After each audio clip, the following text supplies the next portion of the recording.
Hello everyone, it's Mary. Welcome back to the channel. We are doing our third installment of the celebration of the Not2Shabby release for this fall, and I'm having a blast with the winter and holiday stamps. Oh, so cute. This little penguin. I can't even with this penguin. He's adorable.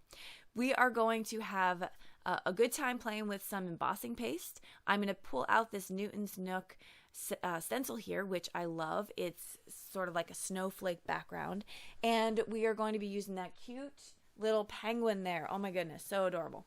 I am going to first take some Arteza watercolor cardstock, and I'm going to be taking some Distress Oxide inks. So we have these three colors here: Blueprint Sketch, Faded Jeans, and Stormy Sky, I believe. And so I'm using a makeup brush, and I'm getting a really beautiful blend. I love the contrast between the Blueprint Sketch and the Stormy Sky from the top to bottom. Now that's not going to matter so much as we move on with this card, because I cover the bottom quite a bit. And also you'll see what happens with my embossing paste. So I'm going to get that nice and colored in. I love the ombre look. I'm going to heat set it.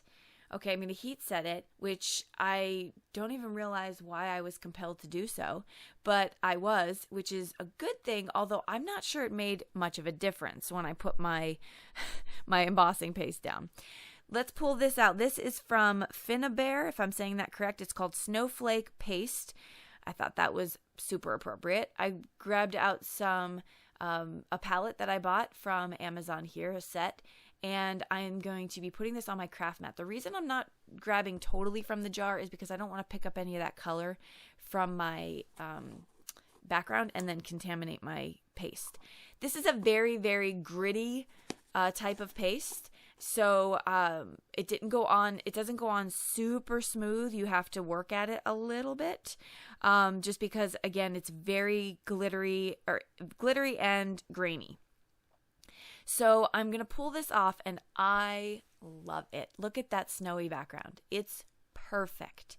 So I'm just going to wipe the sides just so I don't have any hanging off, because I'm not sure if I want to cut it down yet, although I end up cutting it down. And then the last thing I do is I'm going to make a snowy hill. So this is fun. You don't have to do this and make it perfect. It's snow. I'm just trying to make it look like as if it was two hills. So one is a little bit taller than the other. And I'm just going to place this down. Now, a couple things about this embossing paste. It takes a very, very long time to dry. So keep that in mind. If you're trying to rush through this project, you're not going to be able to. So that was one thing. I left it for hours, and it was still the paper was still damp. But we'll come back to that in a minute, because you're going to see what the final result is here in just a second.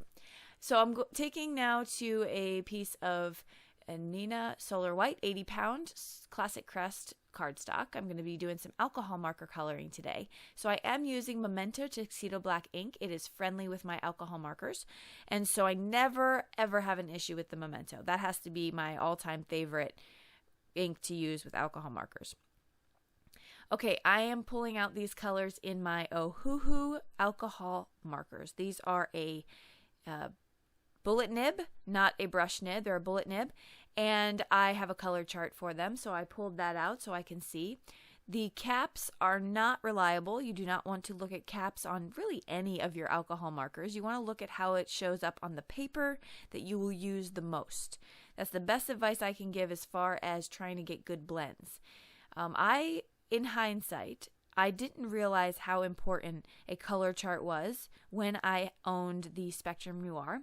I had a hex color chart from their website, which I still have, and I colored it in with all my markers, but I didn't realize that I should have made my own color chart with the colors that blended the best. Then your project and your coloring just is so much easier.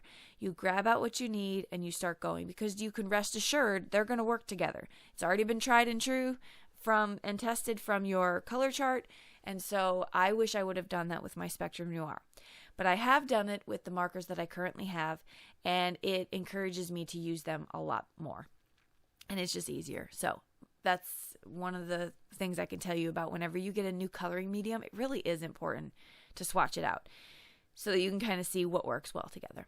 So you can see I'm just doing just some easy coloring. I picked an easy color palette, some teal and some purple. I'm going to leave that little thing on the top of this penguin's head, that little poof on the top. I'm going to leave that because I'm going to fill that in later with something. And that's pretty much it for the coloring. Very simple and easy to do. Now let's go back to this background. Where's my white? The white is gone. The white is gone. It somehow absorbed the colors and altered the color. And I gotta be honest with you, I'm not changing it. I'm going to do a embossing paste review. It's in the works. I know a couple of people are excited about that. It's in the works, so I will get to that as soon as possible. I have all my materials. I just need the time to actually film the video. And I'm interested now. This is going to be added to the test. Which one stays true to its color when placed on Distress Oxide cardstock? I have to know.